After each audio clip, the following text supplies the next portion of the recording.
Glória a Deus.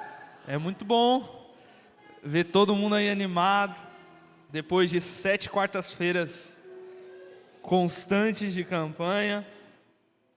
E nós estamos aqui, fiéis ao Senhor, para receber mais uma noite de poder, uma noite com a presença do Espírito Santo. E eu estou muito feliz por estar aqui com vocês. Eu só estou entrando no arquivo da administração aqui. Glória a Deus, pronto. E nós estamos aqui para ministrar mais uma vez a palavra do Senhor. Eu queria começar essa noite fazendo uma pergunta, e eu acho que todo mundo vai responder com muita euforia, mas a pergunta é: existe alguém aqui no nosso meio que gosta de se envolver com os mistérios de Deus? Eu achei pouco, eu vou perguntar de novo. Tem alguém no nosso meio que gosta de se envolver com os mistérios de Deus? Pois glória a Deus. É com vocês que eu quero falar hoje. Abra sua Bíblia comigo no livro de 1 Coríntios, capítulo 4, verso 1 e verso 2. 1 Coríntios 4, 1 e 2. Abra aí se você tiver com a sua Bíblia. Se você não tiver com ela, também está sendo projetado aqui. Mas leia esse texto comigo. Eu quero pedir a sua atenção para esse texto. Principalmente você que gritou, que ama os mistérios de Deus. Vamos lá. Diz assim: portanto, todos nós que se consideram como servos de Cristo. Tem algum servo de Cristo aqui? Glória a Deus. Então preste atenção. Portanto, que todos nos considerem como servos de Cristo e encarregados dos mistérios de Deus. O que se espera ou o que se requer dos encarregados dos mistérios de Deus é que eles sejam fiéis. Eu vou repetir essa parte de novo. O que se requer dos encarregados dos mistérios de Deus é que eles sejam fiéis. Feche os seus olhos mais uma vez. Espírito Santo, nós estamos aqui com o coração aberto para o Senhor nesse momento, e nós queremos pedir que essa noite, Senhor, o Senhor traga essa seriedade do que é estar envolvido com o que o Senhor está fazendo. Eu sei, Espírito Santo, que é muito bom estar envolvido com os seus mistérios, com aquilo que o Senhor está fazendo, mas que em nome de Jesus, o Espírito Santo possa gerar em nós uma fidelidade ao Senhor, assim como as Escrituras declaram, Pai. Que em nome de Jesus o Senhor tenha liberdade essa noite, Pai, para fazer aquilo que o Senhor deseja, em nome de Jesus. E você diz? Amém. Gente, nós chegamos ao fim de mais uma campanha. Eu fui abençoado, você foi? Glória a Deus. Mas nós chegamos ao fim e nós, intercessores, demos muitas risadas na última quarta-feira, lembrando que essa quarta-feira aqui, a quarta-feira pós-campanha, a gente apelidou de culto dos fiéis, porque só vem quem é fiel. Então, se você está aqui, glória a Deus por isso. Porque geralmente a quarta-feira pós-campanha é Deus, o pastor e alguém mais. Mas nós chegamos ao fim de uma campanha e algumas perguntas e pensamentos surgem. E a gente precisa ser sincero e não espiritualizar numa espiritualidade exagerada. A gente precisa ser sincero e reconhecer que nem todo mundo que esteve em algum dia da campanha, que nem todos que estiveram aqui receberam alguma bênção durante a campanha. Se a gente bater o martelo e dizer todo mundo que entrou pelaquela igreja em uma das quarta-feiras recebeu uma bênção do Senhor, nós estaríamos indo contra as Escrituras. A gente precisa ser sincero. Qual era o tema da campanha? Batalha na mente, batalha. A gente precisa ser sincero de que nem todo mundo que participou da campanha venceu a batalha que tinha colocado como propósito. A gente precisa ser sincero. Por quê? Porque afirmar que todo mundo que participou conseguiu a sua vitória é afirmar que Deus está limitado ao período que a gente coloca de propósito. E a gente pode colocar propósito de 7 quarta-feiras, 21 dias, não sei. Deus não vai fazer no nosso tempo. A maioria talvez vai receber dentro daquilo que o Senhor colocou como propósito. Mas vai ter gente que vai fazer uma campanha hoje, e o resultado e o fruto dessa campanha vai vir daqui 2 anos, 3 anos, 4 anos. Tem gente que talvez fez essa campanha para que Deus salvasse alguém da família. E se você for espiritual de forma exagerada, como que você vai lidar com o fato que talvez esse familiar, nesse momento, ainda está na mesa de um bar, mesmo que a pessoa fez campanha até quarta-feira passada?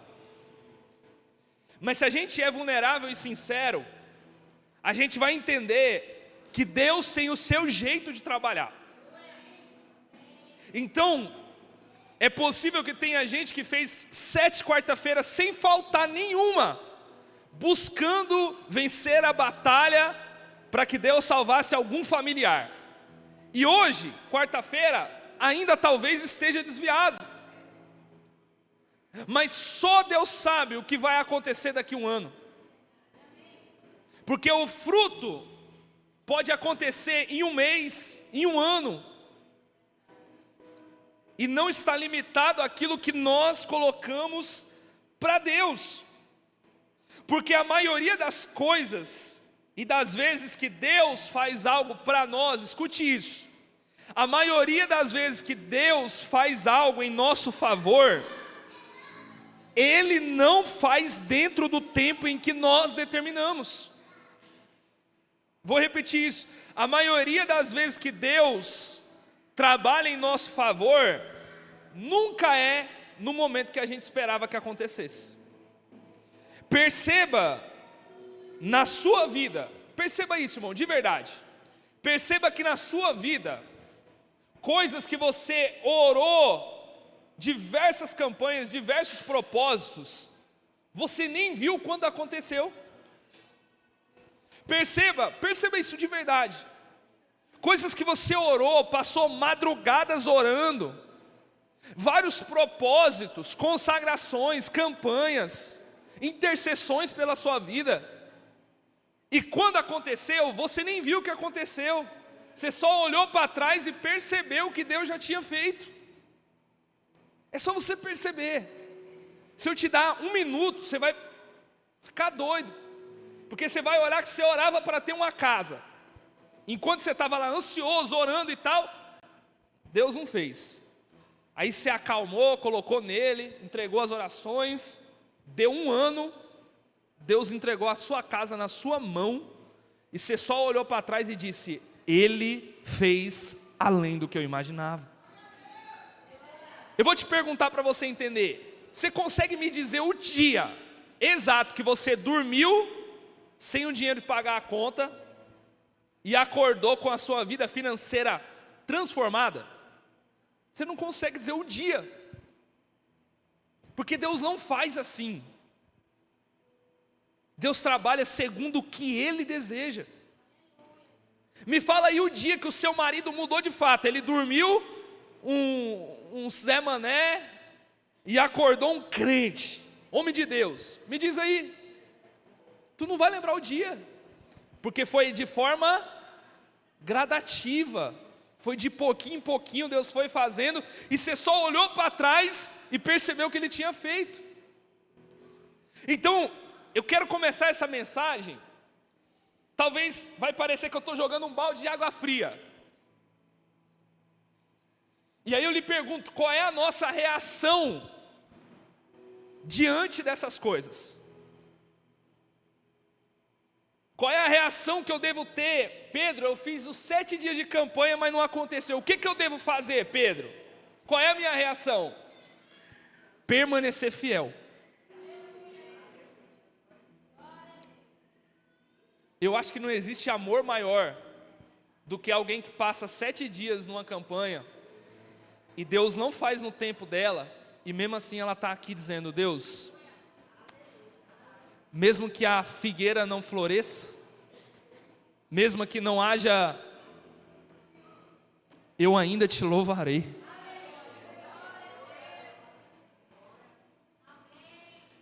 E aí a minha pergunta é: por que Deus faz desse jeito? Seria tudo mais fácil se eu falasse: Deus, eu vou começar hoje a minha campanha e termina lá daqui 7 dias. Então eu sei que daqui 7 dias, 7 semanas, eu já vou estar com a minha bênção. Seria fácil. Fácil demais se a gente conseguisse medir o tempo que o Senhor vai fazer as coisas. Seria descomplicado demais. Se eu chegasse no início de uma campanha e dissesse para Deus: Deus, eu vou fazer uma campanha para o Senhor me dar um carro. Seria fácil demais, daqui 7 semanas eu já estou planejando a viagem que eu vou fazer com o carro. Seria fácil, seria legal demais. Só que Deus não trabalha assim. E a minha pergunta é: por que Deus gosta da palavra espera? Por quê? Não, irmãos, hoje eu estava estudando, eu fico, meu Deus, eu fico com o juízo assim. Porque, me diz, quem é que conhece a história de Daniel? Lembra lá, Daniel está orando quantos dias? Quantos dias que foi o propósito de Daniel? 21 dias. Que dia que a oração dele foi ouvida?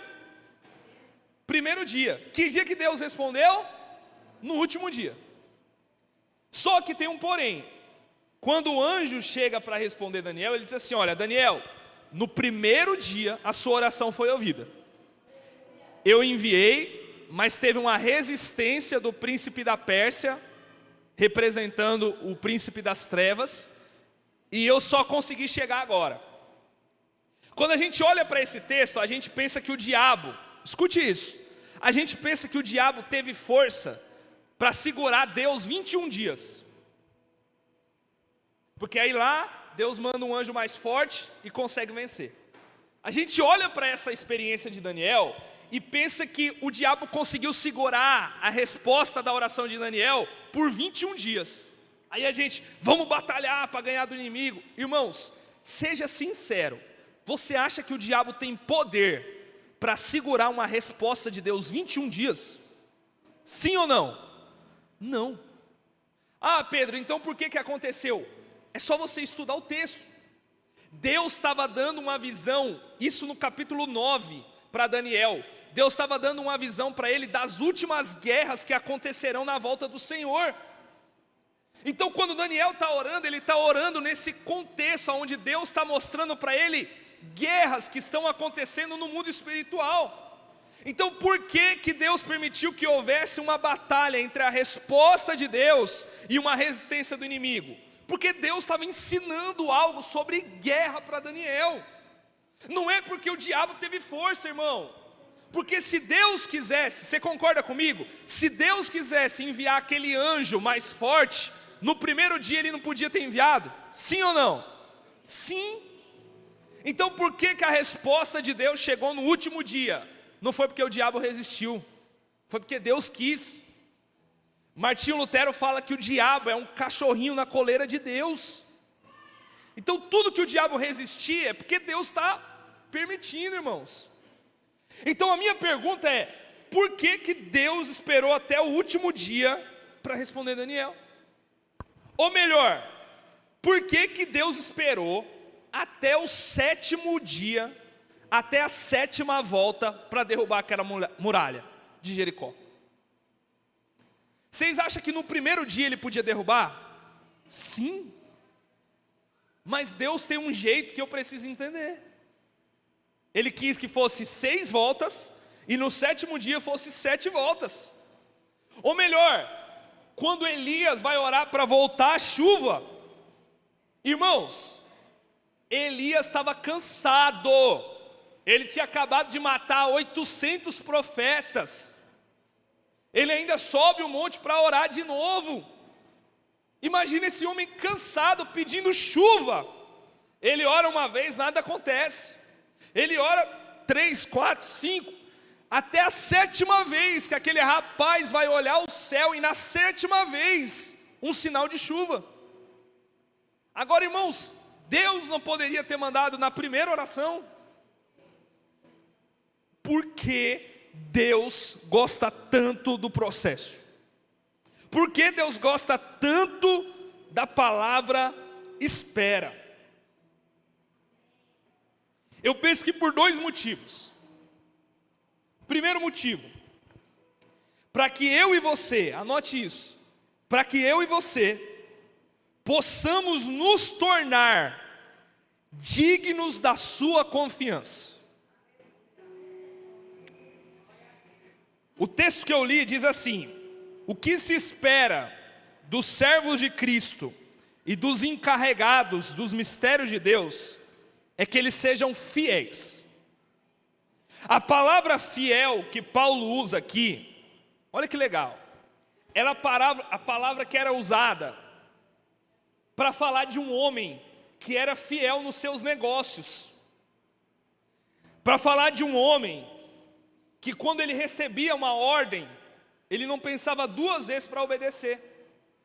Então, quando você queria elogiar um homem que ele era honesto, fiel com os seus negócios, é a mesma palavra que Paulo usa para falar desse texto, dos encarregados dos mistérios de Deus. Então o significado dessa palavra aponta para alguém que é digno de confiança. Então olha que interessante, o que Paulo está dizendo é: o que se espera dos servos de Deus é que eles sejam fiéis. O que é ser fiel, Pedro?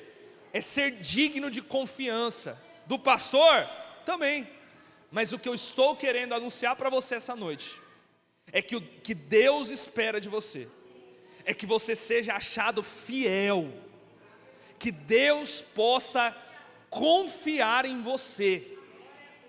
Irmãos, Deus não tem favoritos, amém? Mas Ele tem aqueles que Ele pode confiar.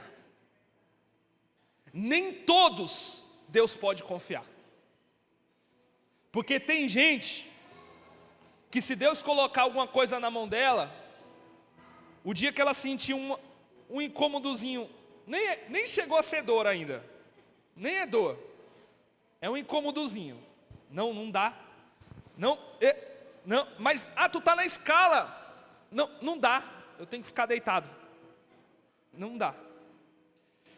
Tem gente que, de verdade, irmãos, se começar a exigir, não estou dizendo nem o trabalho da igreja, eu estou dizendo o próprio Deus, exigir algumas coisas pessoais suas, você vai dizer não, liberdade em Jesus, posso fazer o que eu quero. Então eu entendo que Deus permite que a gente passe pelo processo de espera, é para que a gente aprenda a ser fiéis.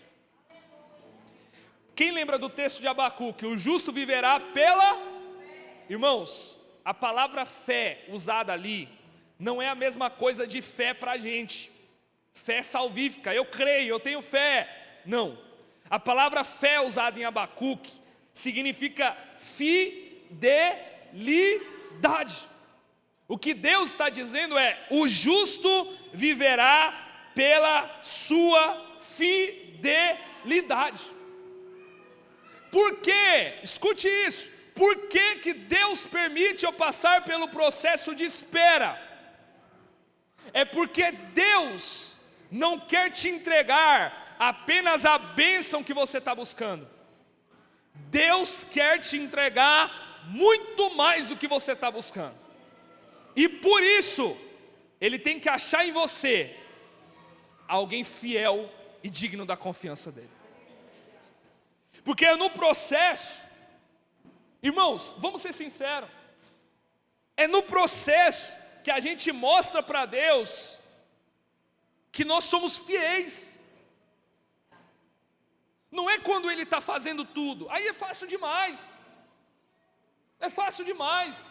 Quando eu oro aqui, Ele responde na mesma hora, acontece, glória a Deus por isso. Mas aonde que eu mostro para Deus que eu sou fiel? É quando eu estou orando, estou jejuando, e Ele não mostra o que está fazendo.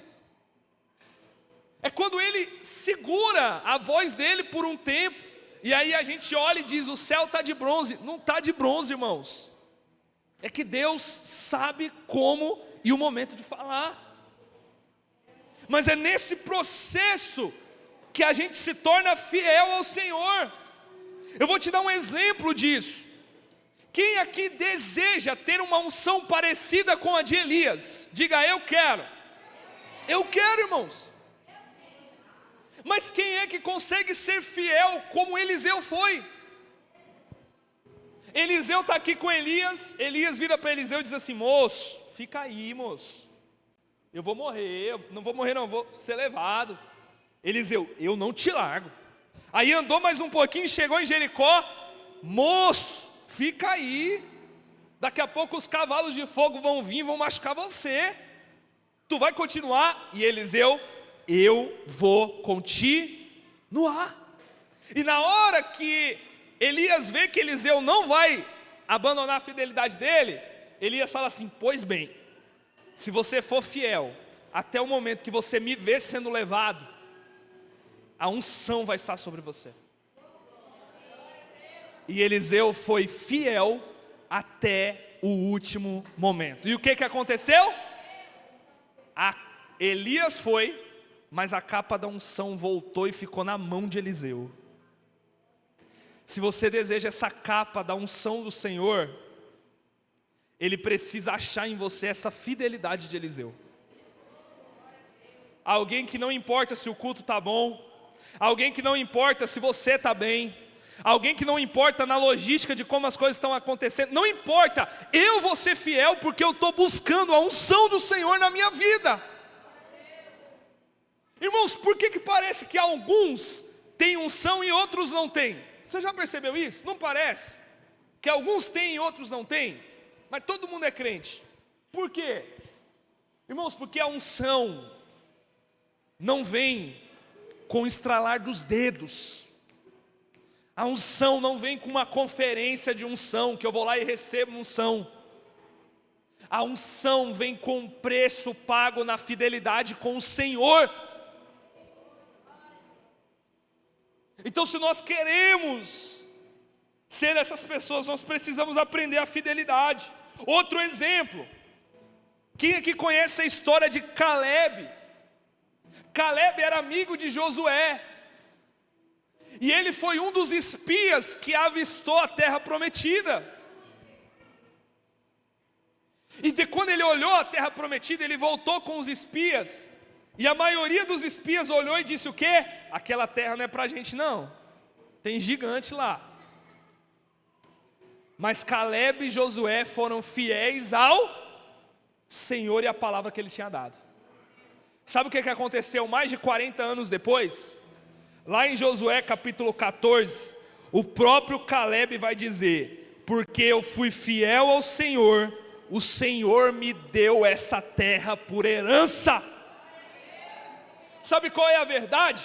É que a gente sai de campanha, entra em campanha, buscando entrar na terra que o Senhor separou para a gente. pensando que nós vamos atrair o olhar de Deus, porque nós estamos entregando para Ele serviço ou alguma coisa do tipo. Só que aqui está escrito que Caleb entrou na terra que era a herança dele, porque ele foi fiel ao Senhor por 40 anos. Sabe o que o meu coração está querendo transmitir para você? É que eu tenho certeza que Deus esteve aqui nas 7 quarta-feiras para abençoar o seu povo, eu tenho certeza. Mas eu também tenho certeza que hoje Ele está aqui essa noite, observando quem é fiel a Ele, e que não precisa de um título de campanha para buscar a presença dEle. Deus vai te entregar a sua terra prometida, diga amém. Mas Ele precisa encontrar você alguém fiel. Alguém que não vai abandonar Ele por qualquer promoção no seu serviço. Alguém que não vai abandonar Ele porque não gostou do culto. Porque não gostou da forma que a liderança falou. Ô irmão, se mágoa com pessoas, tivesse o poder de me tirar da igreja, me tirar de perto de Jesus, que fidelidade que eu tenho ao Senhor. Eu sou fiel a mim mesmo. A hora que me feriu, eu abandono tudo. Ah, meu Deus, estou passando por um processo, vou ficar só em casa. Você é fiel a você mesmo. Você é fiel a você mesmo. Você não é fiel ao Senhor. E eu não estou dizendo que estar num culto simboliza fidelidade ao Senhor. Eu estou dizendo que se tantas coisas conseguem tirar a gente do Senhor, irmãos, aonde que está aquela palavra que diz: seja fiel até a sua morte? Deus precisa gerar na gente fidelidade. Eu quero contar uma história para vocês de como Deus começou a construir isso em mim. Eu morava em São Paulo ainda, e lá em São Paulo, quem já foi sabe que tem metrô, linha de trem. E a minha cidade ficava a 50 minutos da estação principal de São Paulo, Palmeiras Barra Funda. De lá você vai para todo São Paulo por apenas R$5, eu acho. Então ali passa gente de todo tipo, toda São Paulo passa naquela estação. Isso era umas 8 horas da noite, eu estava orando e dizendo: Deus, me ensina a ouvir a tua voz. E aí eu estou lá orando, isso já ia dar 8 horas da noite, eu ouço no meu espírito, bem assim: vai na estação Palmeiras Barra Funda, porque alguém vai se matar. Irmão, para mim sair da minha casa, pegar um táxi, ir até a estação da minha cidade, depois pegar até a estação principal, ia dar na média 1 hora, 1h30. Isso se eu saísse correndo. Já era 8 horas, eu ia chegar lá 9h30. Para voltar, eu ia voltar mais de 11 horas, 11h30 da noite. Eu ainda era uma adolescente na época. Mas quanto mais eu orava, mais eu ouvia aquela voz. Até que eu... E aí é o bom de morar sozinho, né? Ninguém sabia, eu peguei minhas coisas e fui. Irmão, quando chegou lá, eu não achei ninguém. Não vi nada. Rodei a estação todinha, parava para orar, dizia: me dá pelo menos a cor da camiseta da pessoa. Ficava olhando.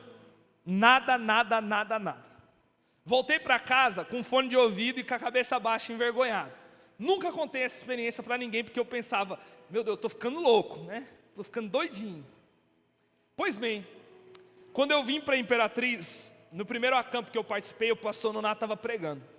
E ele disse assim: olha, quando eu comecei a aprender a ouvir a voz de Deus, eu pedia para Deus me ensinar a ouvir. E Deus me dizia: vai debaixo da árvore. E eu chegava lá na árvore e não acontecia nada. E eu voltava e Deus falava: não, eu estou só te ensinando a ouvir a minha voz. E aí ele disse assim: olha, e porque eu fui fiel ao Senhor, quando Ele me mandou ir debaixo de uma árvore, Ele permitiu que eu fosse fiel a Ele quando Ele me mandou para outra nação. Na hora que Ele falou aquilo, o Espírito Santo disse para mim assim: porque você foi fiel aquela noite, de ir da sua casa a uma estação. Eu sabia que quando eu te pedisse para sair de São Paulo para Imperatriz, você não pensaria duas vezes. Ali eu entendi o que é ser fiel ao Senhor. Ser fiel ao Senhor, irmãos, é nas poucas coisas, não é quando as coisas estão bem. Ser fiel ao Senhor é quando... E eu não estou falando de dinheiro não, viu? Eu estou falando da sua vida com o Senhor. Aonde você consegue chegar sendo fiel ao Senhor. Segundo motivo porque eu penso que Deus gosta tanto de espera.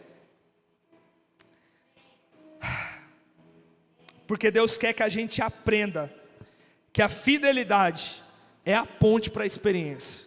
Vou repetir. Deus quer que a gente aprenda que a fidelidade é a ponte para viver a experiência. Por quê, Pedro?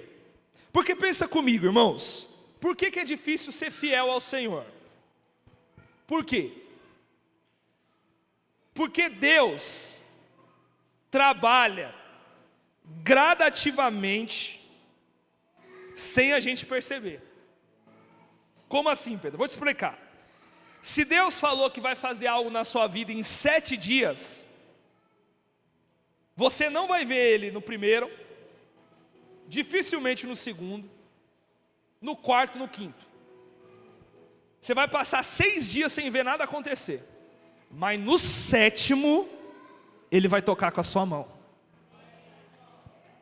Porque a gente pensa que quando Ele fala, vou fazer em 7 dias, no primeiro dia a gente já vai ver uma mudança, no segundo, terceiro. Não. Deus trabalha gradativamente sem a gente perceber. Então é 6 dias, a gente, Jesus, o que o Senhor vai fazer? E no 7º, Ele revela que Ele começou a fazer desde o primeiro dia, e a obra está completa no 7º dia. O nosso maior pecado nos nossos dias tem sido o pecado de Saul, não esperar. A gente não espera o tempo do Senhor, e aí a gente quebra princípio, perde a experiência com o Senhor, sendo que as nossas maiores experiências nascem em um processo de espera. Você sabia disso? As suas maiores experiências vão nascer num processo de espera. Olha que interessante esse texto. Abre para mim aí, Êxodo 24, 13. Êxodo 24, 13. Olha para cá vocês, nesse texto. Moisés partiu com Josué, o seu auxiliar, e subiu ao monte de Deus. Pode ir. Ele disse às autoridades de Israel, esperem aqui até que nós retornemos. Arão e Hur ficarão com vocês. Quem tiver alguma questão para resolver, pode procurar. Quando Moisés, olha isso, irmãos. Quando Moisés subiu, a nuvem cobriu o monte, e a glória do Senhor se estabeleceu sobre o monte Sinai. Presta atenção nisso, de verdade. Durante 6 dias, a nuvem cobriu o monte. No 7º dia, o Senhor chamou Moisés do interior. Deixa nesse texto. Irmãos, olha que interessante. Durante 6 dias, a nuvem cobriu o monte.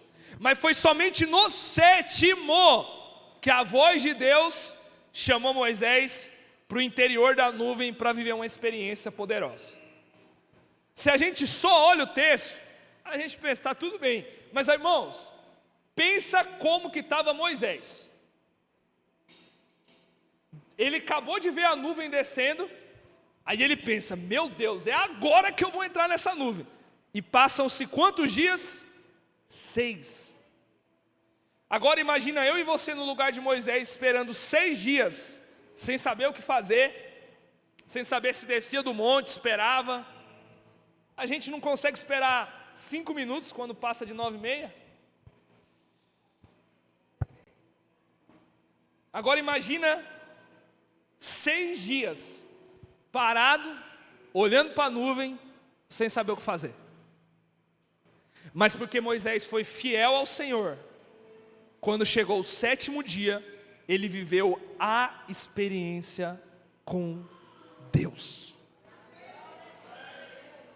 Eu arrisco dizer que coisa boa viveu quem participou dessa campanha que nós fizemos, a última. Mas eu também me arrisco dizer que grandes coisas e maiores viverão aqueles que forem fiéis ao Senhor, mesmo depois do término da campanha. Eu creio nisso. E Moisés foi fiel e esperou até o 7º dia. E isso é maravilhoso, irmãos. Agora eu vou dar outro exemplo para você. Eu vou lançar uma palavra e você vai dizer se você crê. Se você dizer que crê, você só grita, eu creio. Se você não crê, não precisa falar nada. Mas vou lançar uma palavra. Assim diz o Senhor, seja forte e corajoso. Glória a Deus. Gente, para quem que Deus deu essa palavra? Tem que vir para o Forjados, hein, galera? Participar aí, se vocês quiserem. Mas vamos lá de novo. Para quem Deus falou isso? Josué. Irmãos, quem não queria ser Josué? O cara pegou o legado de quem? Moisés, irmão. E o cara viveu as mesmas coisas.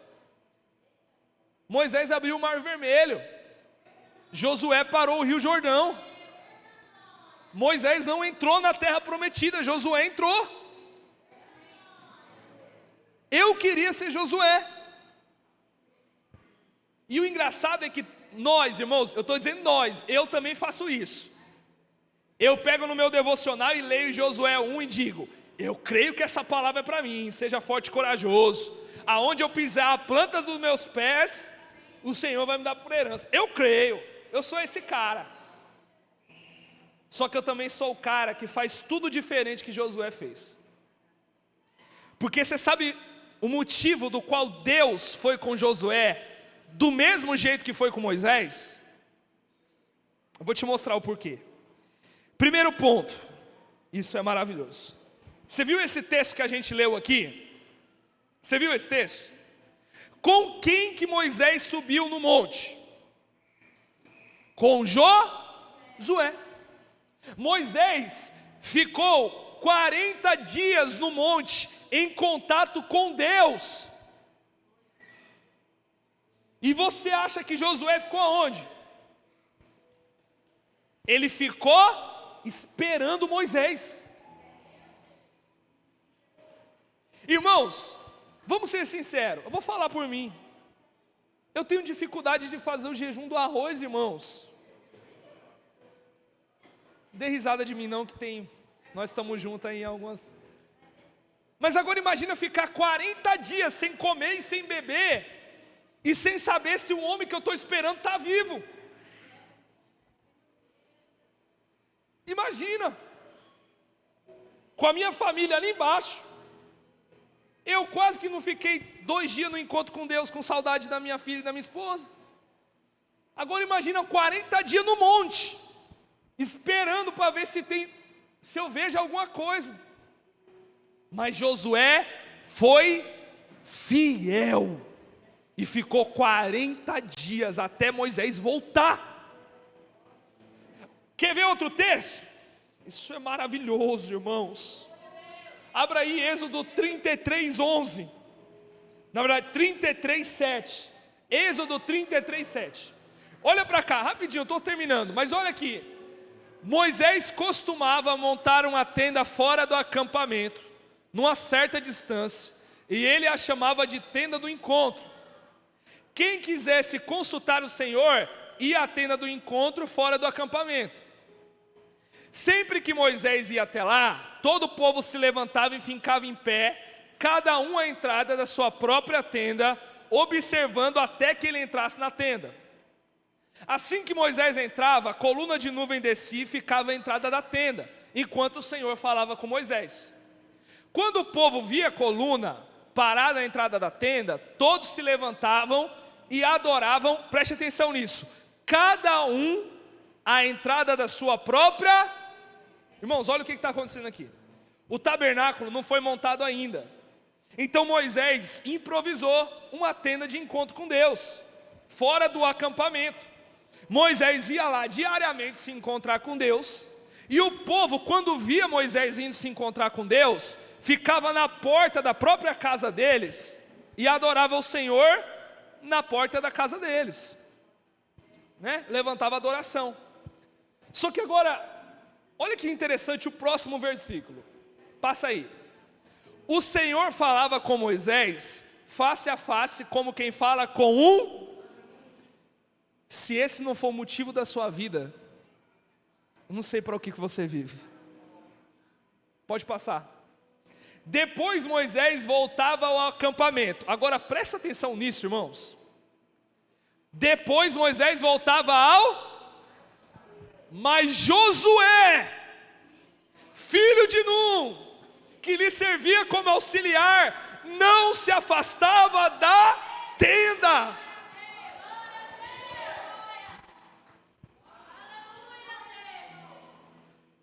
Oh, irmãos, é muito legal a gente dizer que Deus fale comigo como falou com Josué. Mas será que a gente consegue não se afastar da tenda do encontro com Deus? Será que mesmo quando todo o povo voltar para o conforto das suas casas, inclusive Moisés, será que a gente vai conseguir ser fiel e ficar lá do lado da tenda, esperando uma experiência com o Senhor? Por que eu estou dizendo para vocês que as maiores experiências são para aqueles que são fiéis? Porque está aqui.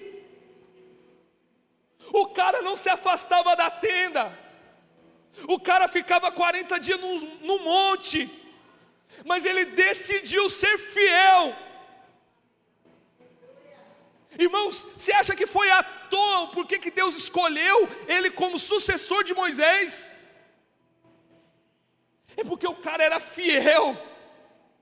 Enquanto estava todo mundo indo atrás de Moisés, para Moisés resolver um problema para eles, Josué estava na porta da tenda dizendo: eu não saio daqui até esse Deus falar comigo do jeito que fala com esse homem aí.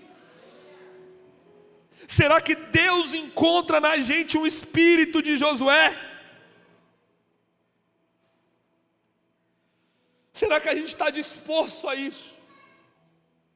A ser fiel ao Senhor nesse nível? Isso daqui é o que ele enxergou em Moisés. Porque você imagina comigo, Moisés lá em cima do monte,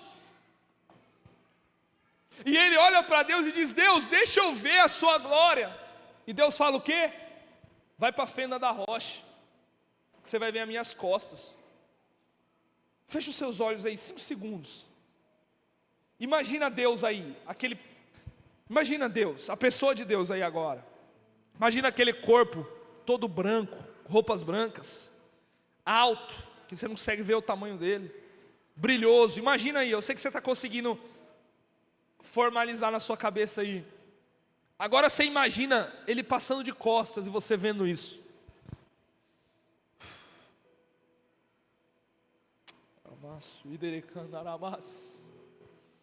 Imagina aí a pessoa que mais ama você nessa vida. Imagina aí o cara que transformou a sua vida.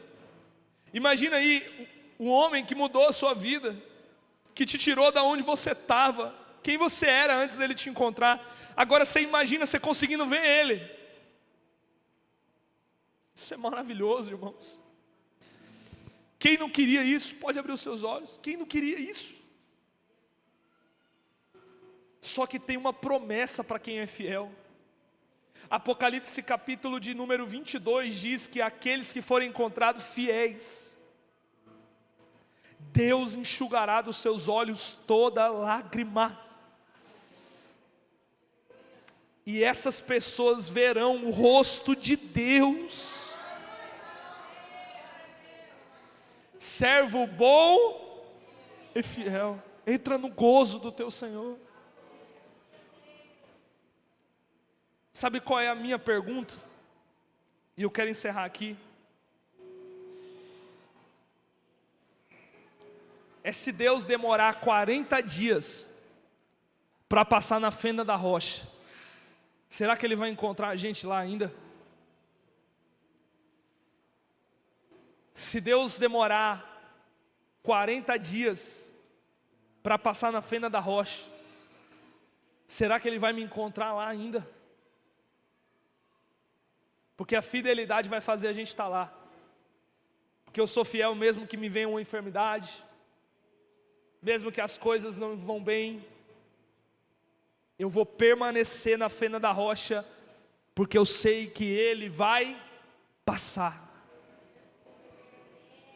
Se Deus esperar a morte de Moisés para aparecer para Josué, será que Ele vai encontrar Josué lá ainda? Encontrou, porque Josué foi fiel. A minha vontade essa noite é trazer uma seriedade para você. E eu quero encerrar dizendo algo. Você lembra quando Deus apareceu para Moisés? Quem lembra? Foi numa sarça pegando. Irmãos, o sobrenatural ali não era a sarça pegar fogo. Porque é normal, num deserto, uma árvore que é seca pegar fogo. É normal. É raro, mas é normal. O que é anormal? É ela pegar fogo e ela não se consumir. Tanto que no versículo 3, Moisés olha e diz assim: que visão poderosa é essa? Uma sarça que pega fogo e não se consome. Que Deus encontre em nós, não uma sarça que apenas pega fogo, 7 dias de campanha, uma vigília, mas que Deus encontre uma sarça que pega fogo e não se consome. Se coloca de pé no teu lugar.